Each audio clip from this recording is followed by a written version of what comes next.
The recording is in progress. All right, the quality of our sound is going to be, I think it's going to be okay for Facebook people, not so much for the other podcast, with apologies, because I've looked all over and I cannot find a certain earbud I had, and I'm wondering what happened to it. But stuff disappears and then reappears magically, so bear with me on that. Good morning, folks. Good afternoon, evening, wherever it is, whenever you watch. Today is October 11th. 2021, and boy, I've got one today for you that if you were at our boot camp, you have seen this before. Maybe, because we showed this at some of our boot camps, but not all of them, because it's a very controversial subject that is going to be not received very well in all circles. Let's just put it that way. All right, first off, today's the 11th, and as I recommend, I try and do this every time. When you get up in the morning, if you're going to take any time at all, please do take some time to center your life. Otherwise, you'll have no center, and you'll just lose your mind, because it's a crazy time we live in. I like to, at a minimum, hit Proverbs for the day. Today is Proverbs 11, and there's so many good ones. It talks about how God detests unequal scales. The scales are used like, think of a cash register in modern day. The scales are like a cash register back in that day, where you'd buy grain, when they pull the weights out and set the weights to where if you're buying a pound of grain, they pull out a pound weight and balance. So they go, okay, here's your pound. Well, they had two sets of weights. Some of the crooksters had two sets of weights. One set was for the naive people, and the other set was for the people they couldn't pull anything over on. So they have two sets of scales. But I'm not talking about that now. That's in Proverbs 11 too, and we talked about that one last month on the 11th, because it's a good one. I think it was on the 11th. That verse shows up numerous times in the Bible and Proverbs, that the Lord hates unjust balances. And that's really what we're talking about with the elections, are the tabulation machines fair? Is everything straight? Are the people we hand the ballot to, which become part of this organism that I call the election cartel, everything from the nice people working at the polls to the people who take your ballots and take them downtown and put them into that locked room, and then they walk out and tell you the results. Those people and the machinery involved in tabulating, all those are part of the black box. And there's an economic interest in all this, and I wanted to touch on that. The desire of the righteous ends only in good, the expectation of the wicked in wrath. So people who are doing bad things right now, they will get theirs. You may not see it, but they will get theirs. So I would encourage you to strive for what's good. Don't take matters into your own hands. I know there's that temptation. I'm reading a very disturbing book right now that's sitting over there, and it's called Contentious Elections. It's a scholarly book. I'll have more to say about it later, but it's some scary stuff on what happens when elections are, when the populace agrees that it's rigged. When that happens, societies fall apart. And I think we're there. And the problem is, how can we claw that back before the bad things happen that are discussed in that book? And it's a bunch of scholarly articles. I'm not going to recommend that book unless you are glutton for scholarly punishment, because it's written, it's very nuanced. If you're working on a master's degree or above, I would recommend it. But just for your general well-being, trust me, I'll make reference to it later. Okay, I'm rambling on. I'm just going to make it longer than it ought to be. Here's what worries me today, and that's why I had the Peanuts theme. Oh, I'm sorry. If you're on Facebook, you can't see it. Remember Charlie Brown headed toward Lucy holding the football? And it always was that Charlie never got to kick the football because Lucy would move the football and just in time. And Charlie Brown wound up flat on his back going, why do I do it? And we all root for Charlie Brown. He's that innocent, nice guy who you just root for him. And why do I raise that on the issue of non-citizen voting in North Carolina? And if you've been to the boot camp, you know why. Actually, a left-wing paper in Greensboro, one of those weeklies, I can't think of the name of it, like What's Up or Hey Greensboro, The Rant, that's the one in Sanford, Indy and Raleigh and Durham, and Greensboro has theirs. And this kid, young man, came out, fairly good journalist. He came out and did a piece on it during lunch when I was up at King, North Carolina, doing our boot camp in King, in the Dominion of King, North Carolina, in Stokes County. It's a good time. I didn't know who the guy was, but apparently the people there did, and they wanted him out. So I had to explain to him that I'll let you stay for one briefing, and you got to go. He was polite about it. He wrote an article that wasn't the best, but it was a lot worse before he took my corrections. So I give him, his name is Jordan something, and I'm having a senior moment here, but Jordan wrote the article that mentioned this, and it had some misinformation from our good buddy from Democracy NC, Bob Hall, and Bob had to walk back everything he told Jordan, which I thought was pretty funny, because he said a bunch of lies about us, that's what lefties do. And Bob's a nice guy, but he's a lefty. He lies. He lies about me.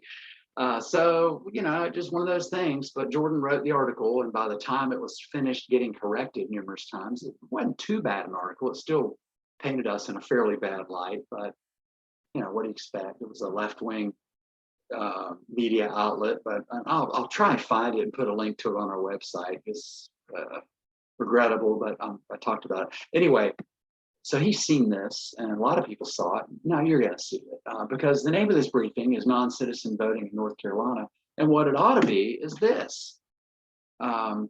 It's why the NC GOP establishment hates voter integrity project. They hate us. See, we're nonpartisan, and we view election integrity as I used to say transpartisan issue because it transcends politics, but the way that word has been abused so much now, people have said you can't do that, or say it's a bipartisan issue or a omnipartisan. It shouldn't even be partisan, because honest elections are in everybody's interest.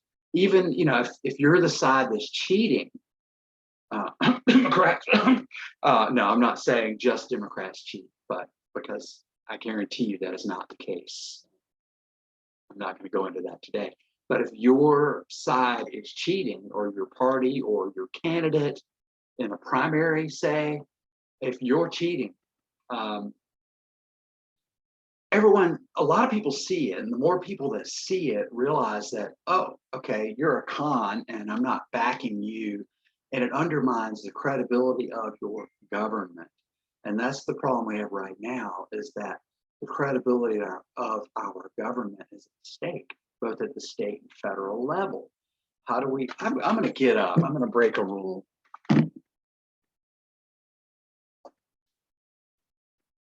This is killing me. The book I said I wasn't going to reference today, it's called Contentious Elections. It's by a whole bunch of authors, Pippa Norris among them, Richard Frank, and a guy named Farron Martinez Ikoma. I think he's Ukrainian, but maybe not. Ikoma, maybe it's Hispanic, who knows. Anyway, these are scholars, and there is a definite problem when people don't believe in the process anymore. I'm scared. I'm really scared about that. When we get to that day, I don't want to get to that. We have to solve this now. This is not just an issue like, oh, do we raise the taxes 3%? Do we raise it 1%? This is not that. This is the heart of our survival as a democratic republic. This is, think the wall and how our wall has failed. We have no border defense. The Helm's Keep, I said that to someone this weekend and realized, that's profound. The Helm's Keep of this whole country is the ballot box. We lose the ballot box, we've lost the country. It appears that we lost the ballot box last November. Now the question is, can we claw it back, or is it too late? Are we living in a totalitarian dictatorship, or is there a mechanism within our Republican process or democratic republic? I'm not saying Republican like party, I'm saying we are a representative republic supposedly governed by laws. And we're quickly finding out whether or not that's true as we see the Durham investigation and then the Durham investigation, the Durham federal and the Durham local, with this, the legislature finally beginning to dig in and start looking at irregularities in Durham. And I talked about that last week. Thursday and Friday, we combined that into one podcast. It was kind of fun. It was a long one, but it was a laid back Friday, just recapping the week. Problem is, today's Monday. And Mr. I can't think of his name. We had a principal, assistant principal, who'd always say on Friday, he'd get on the announcement and say, Monday's coming. It's like, right, yeah, Monday's coming. Today's Monday. It's a holiday, but I'm going to do this anyway. Because you need to get this. There's a lot going to happen this week. And one of them, I got to get this out of my system, and you got to know it, because you're going to have to put a lot of pressure on your legislature. And if you are a Republican, they're going to throw that at you and say you're not being loyal. Now, they tried that at me, but I'm not a Republican, nor am I a Democrat. I'm neither feast nor foul. George W. Bush lost me many moons ago. I became an unaffiliated voter, even though it was his election that woke me up to election integrity. So why does NC's GOP establishment, why do they hate Voter Integrity Project? I'm going to show you.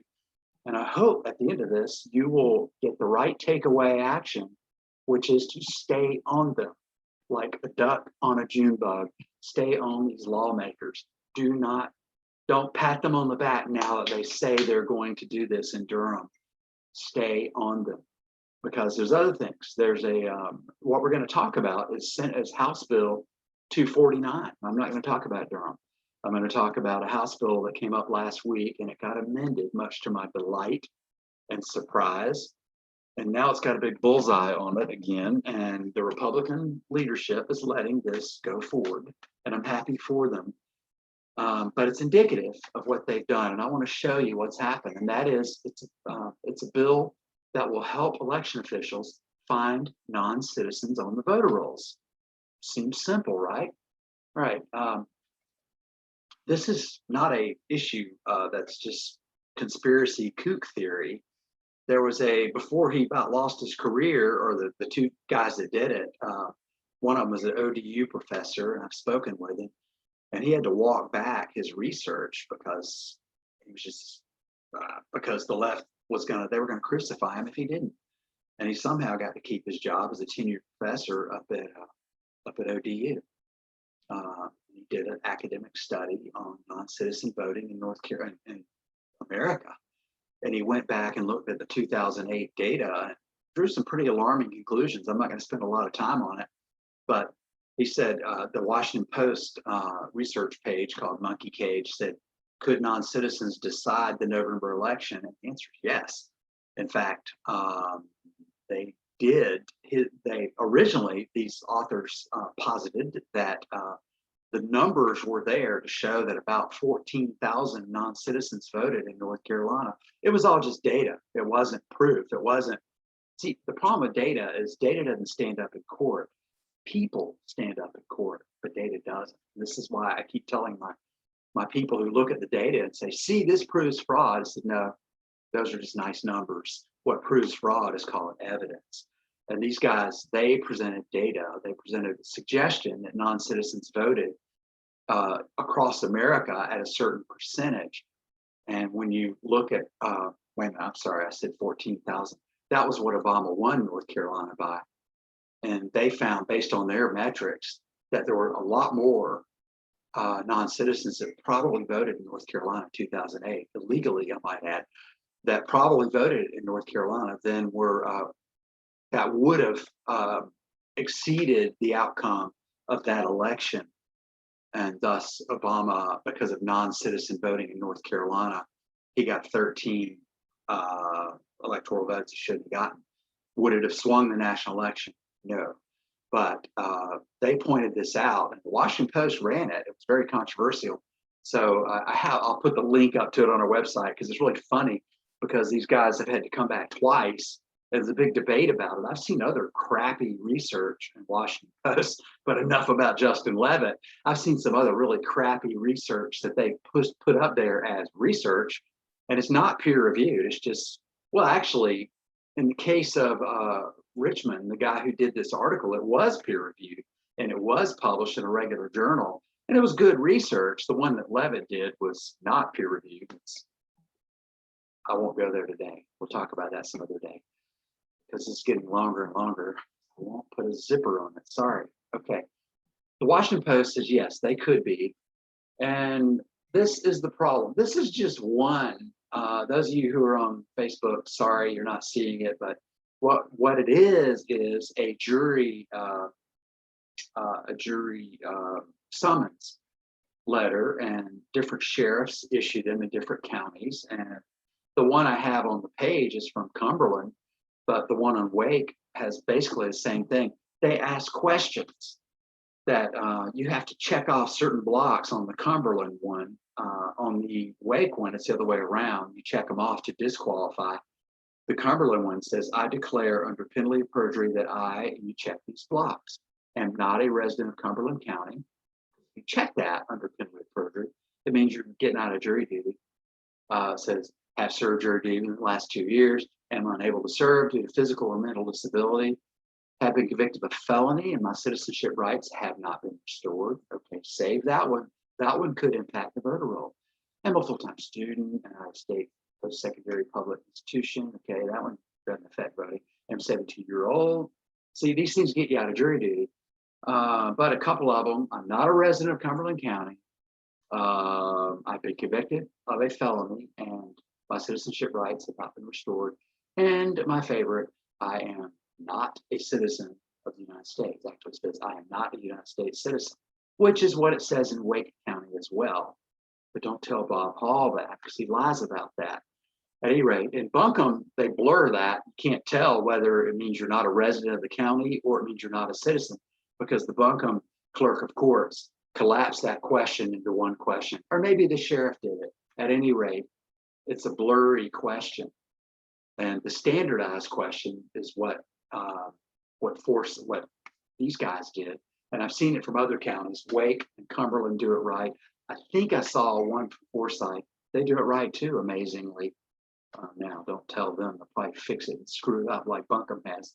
But anyway, part of what House Bill 249 does is to allow the standardization of these forms, because right now they're not standardized. There's some other dirty secrets about it, but I'll leave it at that. We discovered this in 2012. We, the Voter Integrity Project, did, and John Pizzo did phenomenal work and spearheaded a project to get this information. What we found was we did a 3-year period, 2009 to 2012. Oh, the Wolfpack. Okay, and what happened? We got this 3-year snapshot from the clerk of courts. They didn't know what we were going to do with it, so we asked for it, and they said, sure, it's public information, sure. And what it had was the reason the reason a juror prospect was disqualified from jury duty, the date they were disqualified, the full name of the juror, a prospective juror, and I think it had age. It might not have, but it had their address. So we could kind of match them up. So we had a little over 6,000 of them who had disqualified by self-confessing they were not U.S. citizens. And of that, about 1,000 first and last names matched. Now, you may think we were called racist for doing this. You hate Hispanics. They weren't all Hispanic. They were Asian. They were, shall we say, Northern European. They sounded Ukrainian. They're just all over the place, all over the world. At the bottom line, we had about 553 middle names matched, and we challenged them. By the way, 247 of those 553 had actually voted. But we were pretty sure a little bit around 550 of them were on the voter rolls. We're pretty sure of it. So I did the unthinkable and I challenged them. I put my name up on the challenge forum per Article 8 of the North Carolina General Statutes, Chapter 163, Article 8 talks all about challenging a voter, and I applied that law, walked in and challenged them. Now, if it had been a movie, we put out a media advisory on it and just sent it out. You know, we didn't expect people had ignored us so far. We figured they'd ignore us again. We were very wrong. They did not ignore us. Now, Civitas, back when I don't know, they've changed a lot, but back in the day, they actually, they had a guy there who they got rid of, who actually promoted this story for us and gave us a great video of it, did a good job. And shortly after he did this story, they had him out of there because they're funded by the Pope, and the Pope, not the Pope in Italy, but anyway, the Pope doesn't particularly care for us. So there you go. Civitas did a great story on us, and I'll have a link to that on our website if you want to see it. And WREL got involved in it, and they did a hit job on us along with Bob Hall. And if you want to Google it and find out how bad it was, just Google my name, Jay Delancey. That's one E, Delancy. Google that and the words, put it in quotes, temper tantrum. Actually, don't Google it, DuckDuckGo it, but put temper tantrum and my name in it, and you'll see the hit piece that the gracious and lovely Laura Leslie did on me. I met her that day, in fact, and they slaughtered me pretty good. They put some misinformation in there. Bob Hall gave disinformation, and then they ran with it, and it's a long story, and I don't remember temper tantrum. Yeah, okay. And True the Vote. We up until that time we were working with True the Vote, and we had their logo on our site. But they kicked us off because I don't know why. I told the New York Times, I guess it's because they didn't like our non-citizen work because the timing happened right after we did that. But they never told me why. They just didn't do it. The only answer I got was, well, we think some of our donors, no, they didn't say that. They said, we're afraid it'll affect our 501c3 application. Okay. I thought it was a pretty bogus answer, but that's all I got. Boy, I've got noise here. And if you're on the, oh my word, I hate to do this, but here we go again. It might help as we go away from that. Man, this is Seat of the Pants Productions. Okay. All right. True the Vote booted us from their august organization, and we wrote them off as being okay with non-citizen voting. Anyway, at any rate, what happened? What happened was we were frustrated by this whole thing that happened at the hearings because it was a setup. And finally, I realized it was a setup after some guy named, I think I can remember his name, Ronaldo Amable Fernandez. Yeah, we matched first name, last name, middle name, and address. And he had persuaded the DMV and the courts that he was not a U.S. citizen. And per the challenge laws, the North Carolina, the Wake County Board of Elections sent Ronaldo Amable Fernandez a challenge notice saying, hey, this jerkwad racist named Jay Delancey has challenged your right to vote.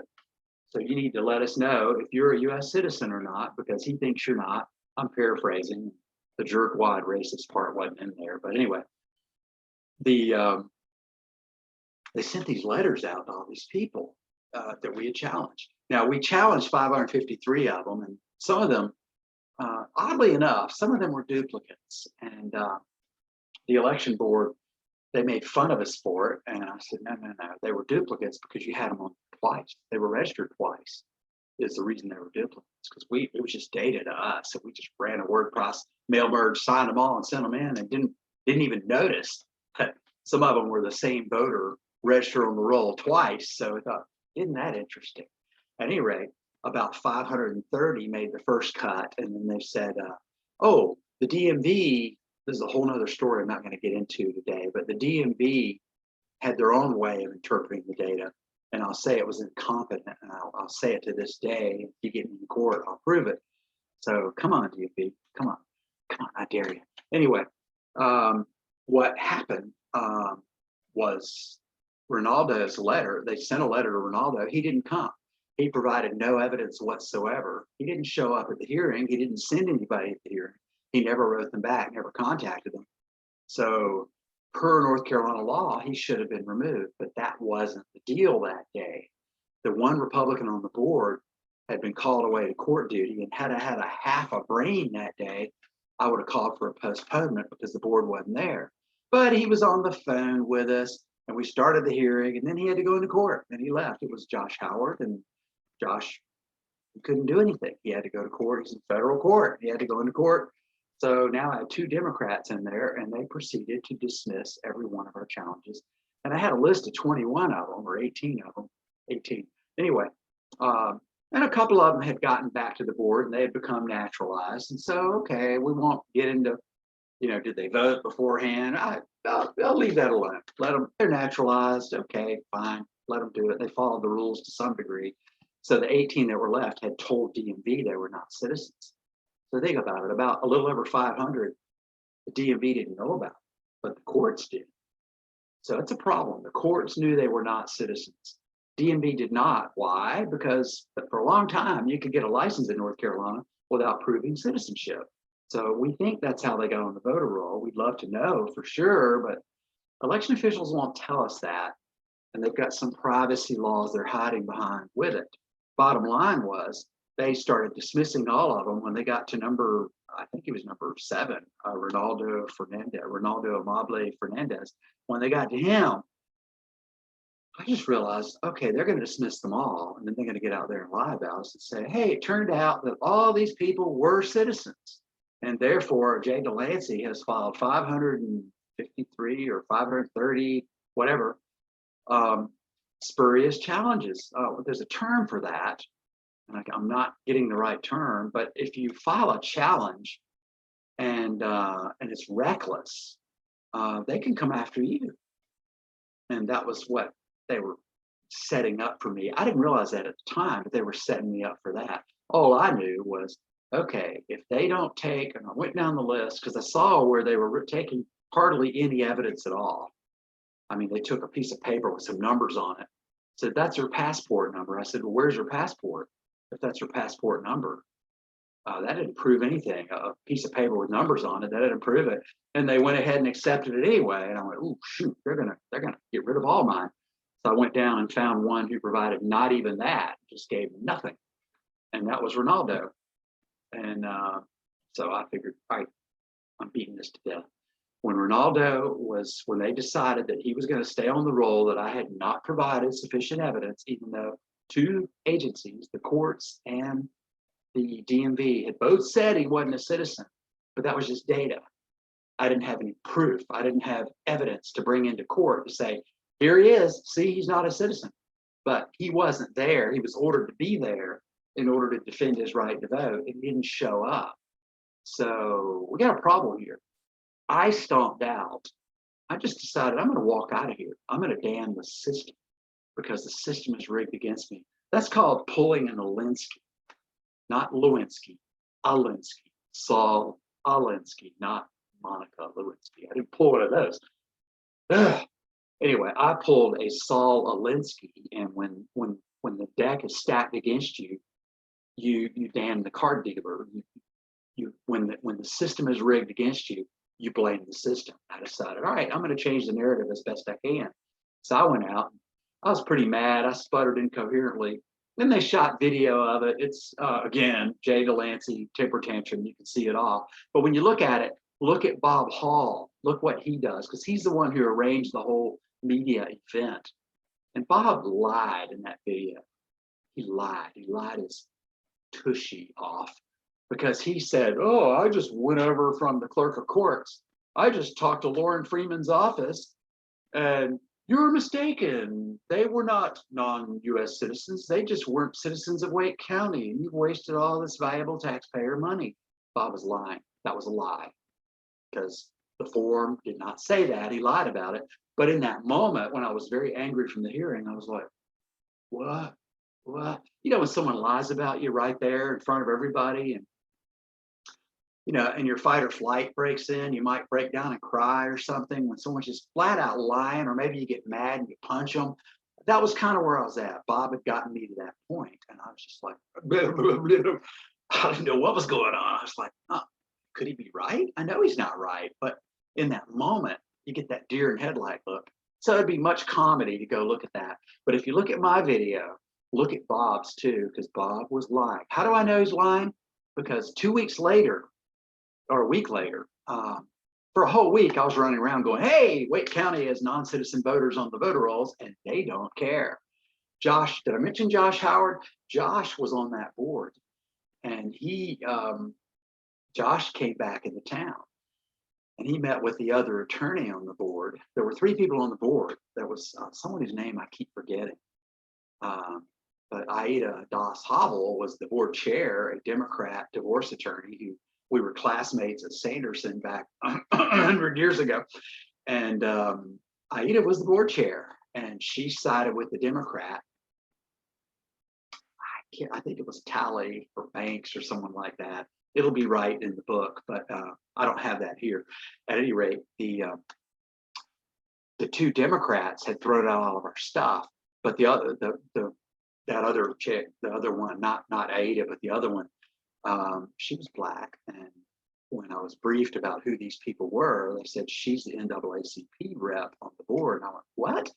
So she wasn't a lawyer. She was an activist who had gotten installed on the board because the local Wake Citizens Alliance, or Southeast Wake Citizens Alliance, or whatever, they had lobbied to get her on the board. So you had her, and then you had a more reasonable Democrat lawyer in charge of the board. Then you had one Republican. That was the time there were 3. So the Republican, Josh Howard, came back and convinced the attorney that you got to remove these people. You have to. It's the law. They didn't show up at the hearing. The law says if they don't show up, they shall be removed. So she's like, okay. They didn't do that at my hearing. They did it a week later in the quiet. And thank God for John Pizzo. He saw it in the news, and he saw it somewhere. And he jammed it in the News Observer's face until they ran a correction. And they did. I'm going to read you it was a correction like a couple of weeks later, and it says the story on 1B on September 1st stated incorrectly the results of the investigation by the Wake County Board of Elections into claims by the Voter Integrity Project that 528 Wake County residents on the voter rolls were not citizens and should not be allowed to vote.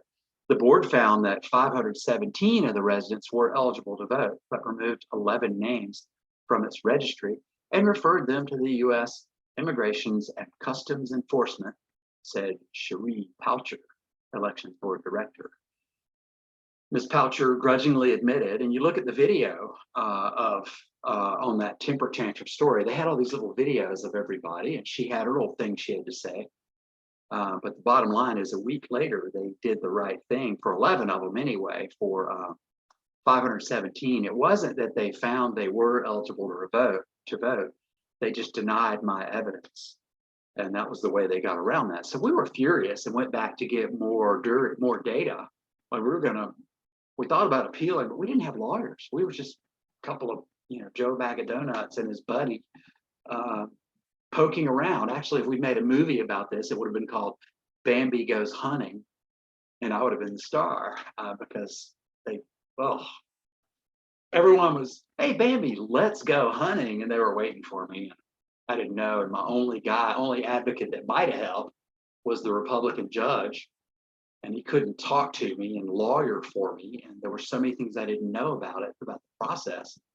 I basically got screwed, and I figured out how. So we went back to get more data, and we found out we couldn't get it because the courts had decided that data is not available.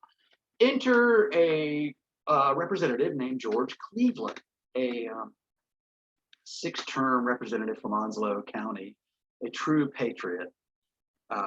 He is by far the most, he has the highest integrity of any politician I've ever met. I'll leave it at that. The highest. I've seen George, when he screws up, I've seen him take his name off of bills when he realizes, oh wait, this is corrupt. He sponsored a bill once, and he co-sponsored it.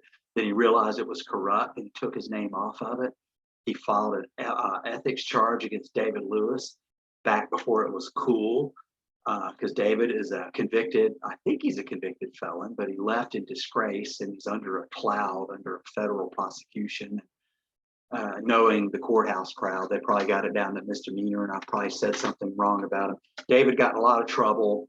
He follows my adage that there's two ways deep state rhinos leave politics, either a body bag or handcuffs. In John McCain's case, it was a body bag. In David's case, it was handcuffs. And George was one of the people who filed an ethics complaint against David during that process. So I have a great deal of respect for George. But George, he oversees the agencies in North Carolina that manage, that administer our government. He deals, one of his committees has oversight authority of them. I think Mark Meadows, House Oversight, is George Cleveland. It's not quite the same, but George has that kind of gatekeeper role. He's been there for like 22 years. I mean, I've never seen any politician there that long who hasn't been tainted with some kind of corruption. Some kind. Now, I'm not saying they're all corrupt, but they're all tainted to one degree or another as a matter of survival. Now, George is different because he's a retired gunny sergeant in Marines, think Jethro Gibbs, and he's in Onslow County. So the legislative leadership has tried everything. They primaried him a couple of times. They ran there was some rhino, blue rhino, some guy a couple of years ago who 14 months before the election, he switched from Democrat to Republican. He ran in the primary and still couldn't beat George there. It did hilariously deceptive ads, mailers, tons of them. So George, for the first time ever, started campaigning. It was really hard. Crap, I may lose in this stinking primary against a blue rhino, not just a red rhino, not a garden variety backstabbing red, a backstabber who has Democrat brain, but a Republican mojo. This guy was just in your face. He was a Democrat for his whole life, and then 14 months before the election, switches to Republican. And then he goes and campaigns exclusively among Democrats saying, switch to unaffiliated so you can vote for me. That's called a blue rhino. Those are disgusting. They're worse than a red rhino, maybe. But you kind of see where they're coming from. George saw this coming. He started campaigning, hired Todd Batchelor, started raising money and running a legitimate campaign because he never had a campaign. He just kind of phoned it in. Everyone loved him. And for good reason. The man of integrity. Anyway, I didn't know all that then. In 2013, unbeknownst to me, George had seen my press release and he was furious. So he called in the DMV and called in the courthouse, the people who administer the courthouse business, and he called in the elections people, Gary Bartlett and all that. And he was calling them to task, saying, what's going on here? How did this happen? Blah, blah, blah. I didn't know any of that. Finally, his LA called me up and said, you need to meet my boss. You need to meet my boss. And I said, okay. And I went and met him. She was a friend of mine. I don't know if he told her that or she just said, oh my goodness, you need to meet this guy. He's phenomenal. And she was a friend. I'd known her since like 10 years before she went to the legislature. She and I had already been, she and her husband and us and I, Casey, my bride, had been friends back when I was a columnist in the East Wake and the Zebulon and the Wendell newspapers. They used to have two city municipal newspapers that were owned by the News Observer, and I was a columnist there. I wasn't paid, but I was learning journalism, and they kept me on for a year, and I've gotten to know Pamela there. I've gotten to know her Cleveland's LA, because she had kids that were in schools, in public schools. So this LA said, hey, come see me, or come see me. You need to meet my boss. And I met the boss, and boy, I said way too much there. And he said he was very interested in this issue, as were we. So he introduced a bill, and we liked it as just a jury, just an administrative cross sharing of information. Interagency cooperation was the way we saw it. Yes, it would identify non-citizens. It would also identify felons that had not been picked up through the other system. It would also identify dead people who had not been picked up, and it would also identify people who no longer lived in Wake County but were registered to vote in Wake County. Those are 4 conditions that the jury forum would find that, may be repetitive. It may be redundant with because there's mortality information that comes up into the election racket through a convoluted process. But I won't go through all that. It's getting long enough. But it's a holiday, so what are you going to do, right? George put this bill in, and he said, "Should I call it Get Non-Citizens?" I said, "No. This is leave us out of it. This is about interagency cooperation, which was a big deal for me when I was in the DoD. That was Joint Forces Command. That's what we were doing a lot, was trying to make different defense agencies cooperate, and even Army and Navy, Air Force, getting Marines, to get them to communicate using the same equipment so they can talk to each other. It's just stupid. You've got state agencies, county agencies that know there's non-citizens or non-residents or dead people, and they're not sharing with the Board of Elections. It's common sense. It's what good governance is. So that's the way we presented the bill. And Representative Cleveland agreed, and he sent it through. And there were some skeptical Democrats, but they pretty much let it go. And it went through the House 110 to 4. Talk about a veto-proof majority. There were 4 people against it. I'd love to see if any of them were Republicans. Oh, that'd be funny. I wouldn't be surprised if a Republican was on that list, but it was 110 to 4 in favor of the bill. It sailed through the House, and then it hit the brakes, and it got killed. Who killed it? Tom Apodaca, the Rules Committee chairman, Warren Daniel, the Judiciary Committee chairman, which is where it was slated to go, and a gentleman named Phil Berger, who controlled the whole thing. And I went to all these different people and said, "What's the deal?" They said, "Berger." Okay. I was pretty hard on Apodaca and pretty hard on Daniel, but at the end of the day, it's Berger. Berger's the speaker, the Senate pro tempore. Yes, Brent, I know how to say that. The Senate pro tempore, meaning the vice president of the Senate and the day-to-day president of the Senate, because under North Carolina law, the president of the Senate is lieutenant governor. So day-to-day, Berger is the man. He's the grand poobah. He's the most powerful man in North Carolina, except for maybe the governor. Berger squashed this, and it died in committee. At the time, I was immature, and I blamed the committee chairman, and I blamed Apodaca because I understood the rules, didn't realize, no, Berger. So I figured it was dead, not Cleveland. Man, Cleveland is a persistent guy. So unbeknownst to me, he did it again. He passed it again in 2015. It was HB 100. He got it through the House, and it went through 112 to 6 this time. I guess more people were there. They didn't take a pass. And it was an improved version. It actually got through the Senate.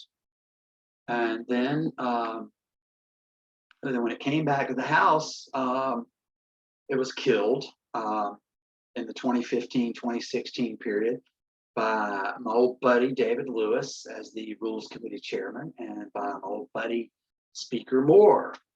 They killed it, and we're pretty disgusted with the House leadership.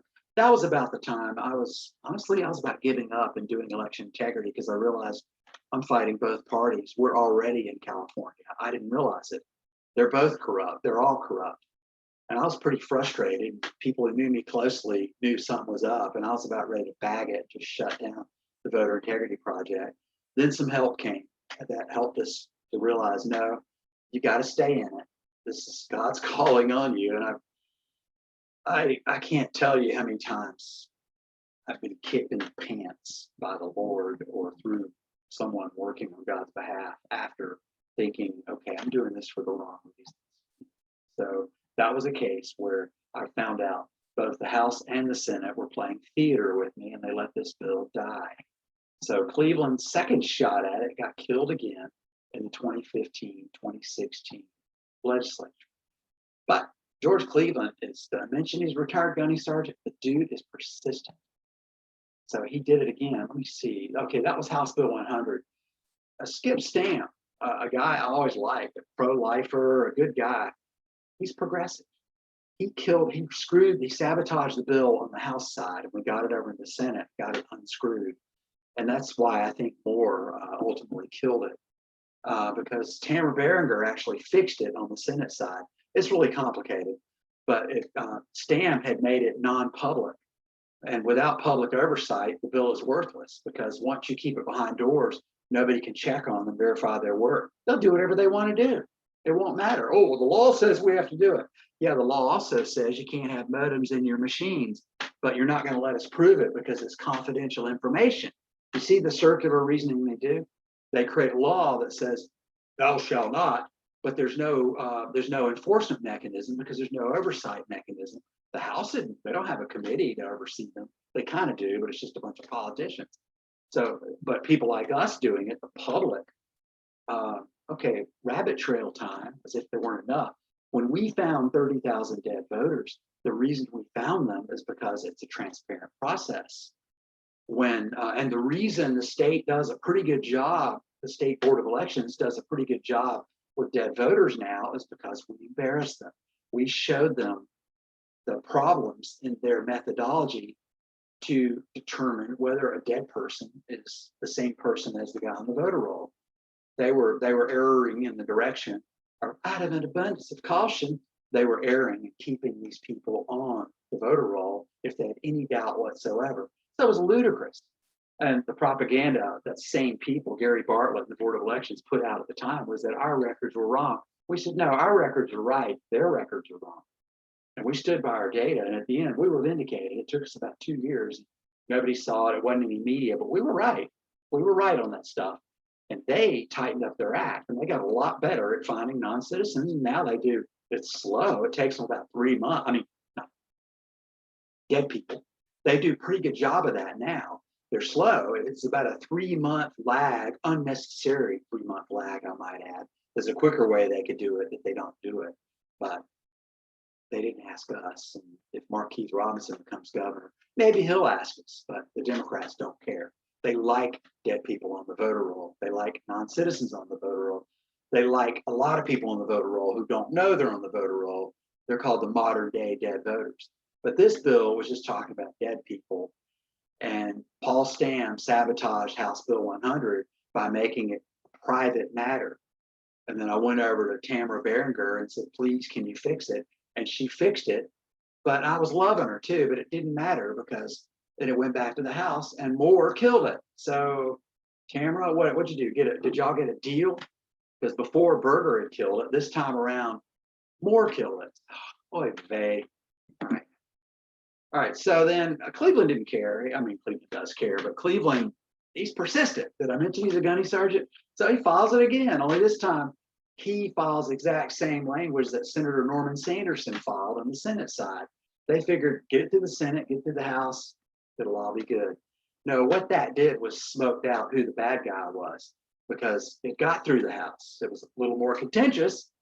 It was 74 to 40, and I don't even know if that's veto proof. I think it is, but I'm not sure. Somebody could correct me. I think it is. I think 70 to 40 would have been veto proof. At any rate, the Republicans voted en masse and they passed it through. This was the 2017-2018 Senate. So Cooper was governor, but he didn't have veto power. That's very important in following this bill. So it gets over. Norman's bill, Senator Sanderson, his bill never gets picked up by Berger. They just kill it. And I blame Bill Rabin as the Rules Committee chair a little bit. Bill Rabin, keep your eye on him. A lot of Republicans like him, but he was the Rules chair, and Berger was the king of the Senate, and the bill died. Now, are you beginning to see why Republicans hate me? Are you beginning to see it now? These guys are killing a bill that would have helped the courts, that would have made the courts report to the Board of Elections.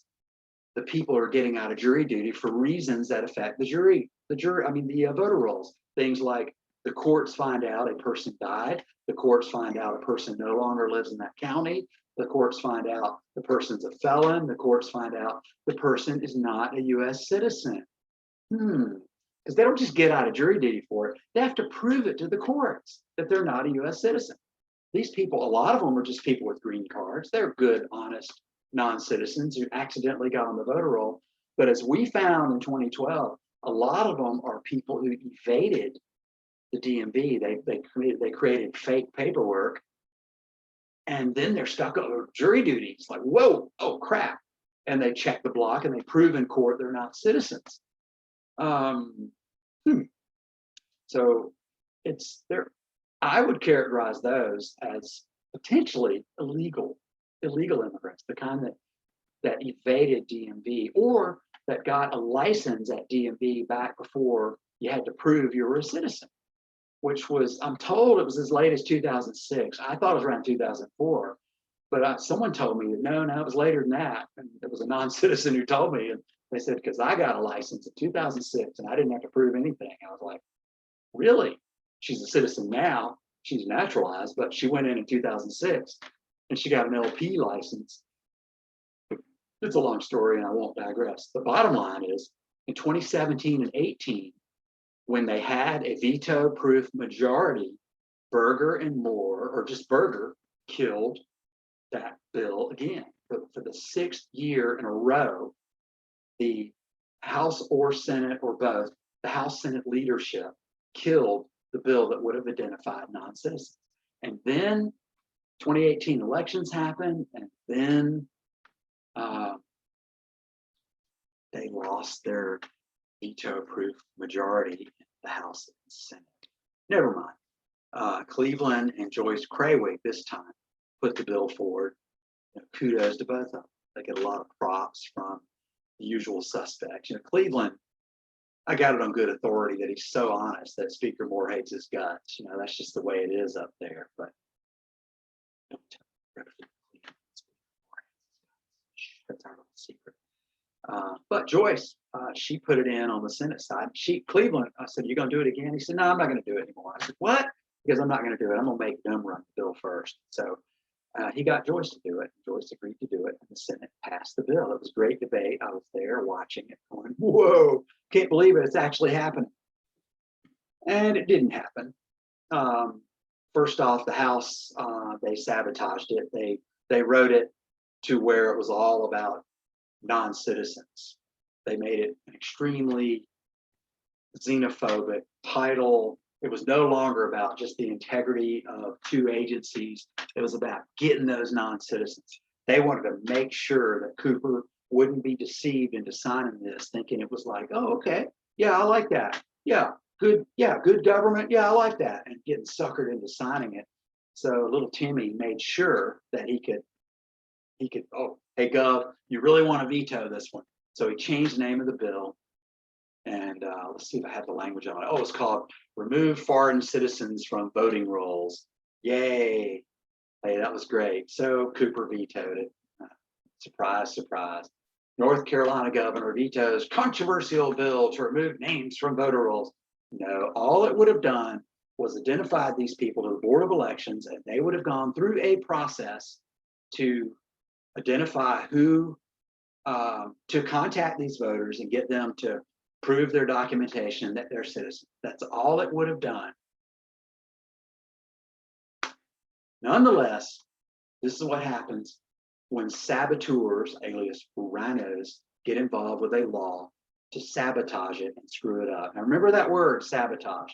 This law was sabotaged by Tim Moore once, Paul Stam once, and God knows who else the other times. Those are two I know of. Stam's out of there. He pulled a very surprising thing for deep state rhinos to do. He didn't leave in handcuffs or a body bag. So kudos to you, Skip. I used to like him too. I really did. I even gave him money. I feel so cheated. Anyway, Cooper, he doesn't get a Best Actor award for this because Cooper did what Cooper does. Cooper did what Democrats do. They love non-citizens on the voter rolls. They want more of them. Now, the winners of the Best Actor award, it was 2 awards we give out to those two. It was the Speaker of the House, little Timmy Moore, and the Senate pro tempore, Phil Berger. These people need term limits. They've been there forever. Moore's been on since 2014, and Berger's been on since, I don't know, a long time. And that's the problem. You look at Arizona, they don't have that problem. You need new leadership in both houses. These people are They're terrible. Their agenda is not the agenda of the people of North Carolina. I don't know what it is, but it's not the agenda of North Carolina. I'm getting excited. Hold on. For the record, this is not coffee. I'm amped enough. It's actually beer. Just kidding. If it were, boy, I'd really say stuff that I regret. But the bottom line is the Senate and House laser, they use this as a toy for the voters. And I should go back to Charlie Brown, actually. But the question was why? And these are real rats managing that little laser. They're playing with us. But really, this is what I closed it with at our boot camp. But now the question really isn't why, it's what. And the question is, what can they do to regain trust, to regain our trust, to regain public trust? Poorly written sentence. You know, we're asking, why did they do this to us? When really what we should be asking is, what can they do to regain our trust? And really the question is, what can you do to make them behave? What can you do to make them earn back our trust? What can you do to make them behave in their audit of elections? Because right now they are going. Last week they raised a lot of attention by, and I was applauding it too, and I still am very hopeful that they're going to go into Durham and start. They picked a fight with the Durham Board of Elections and with the State Board of Elections and with the news media and with the entire Rhino establishment. Yet they picked this fight. And the fact that so many people do not want to know what happened, they want to keep going the way things have been going. They want to allow the election cartel to run this thing without anybody asking any questions. That's a problem. That's a real problem. So there's that element within the House and Senate, focusing on the leadership. They want to keep things the way they are. Kudos to Kidwell, Keith Kidwell, the Freedom Caucus chair. And also, by the way, Kidwell is George Cleveland's on that committee, but so is Harry Warren. So are other shady characters that I wouldn't trust more than I could maybe drop kick them. These are not people who are out for the interests of the voters of the people who love America. There are people on that caucus who are who need to be primary. They need to be out of there. There are people on that caucus. The leadership is not on that caucus, but that caucus. They might be able to prove that they're going to do something. It's up to Kidwell and his strength of will. By the way, you might want to pray for his wife because she's been at a health crisis. That I'll leave it at that. Pray for. I mean, it's his soulmate. She's having health problems. Pray for Keith and her family. If you're watching this on October 11th, I don't know what the status is. It's tough, but the problem is they have to. Don't let up on pressure. They have to do this audit. Looking in those machines is but a first step. They need to go a lot further. Now, what do they have to do? I'm not going to go into that today. Your job is to keep pressuring them, keep pressuring all your legislators to get to the bottom of what happened in 2020. Because if we don't, we are going to be in a situation that I pray never happens in America. And this is hello, can you see? Okay, this is what I'm afraid of. This is a scary book. You could probably, I wouldn't buy it. It's I got it from this place in England called Blackwell's. I ordered it through Amazon. It's just a hard, obscure book to find. Blackwell's a really cool bookstore. It's in Oxford. I wish I screwed off there when I lived there and gone to that place. Bottom line is contentious elections. From ballots to barricades. Yeah, I should say ballots to bullets because that's what happens in a lot of those situations. But it becomes kind of what we saw in Washington after January 6th. So it became barricades. People have lost trust in the system. The question is, can our Republican legislature get it back, regain that public trust? I know they don't want to. The only reason they're doing this is because of you, because you've pressured them. And they're feeling the heat. So keep up the pressure. Do not let up. last week was a good start, but don't let up. You need to keep the pressure on them, make them do a sensible audit. Check out our Telegram channel. You can look up my name, Jay Delancey, on Telegram. I think it's searchable through Vote Checker, but maybe not, because I go by Vote Checker, but I'm having a hard time. Our Twitter handle is Vote Checker. You can check us out there, and I'll have election-related stuff on that page too, till Twitter deplatforms me. I think they've been shadow throttling me or something, because I've had like 1,000 followers on Twitter for the last 5 years and not a penny more. It's just the weirdest thing.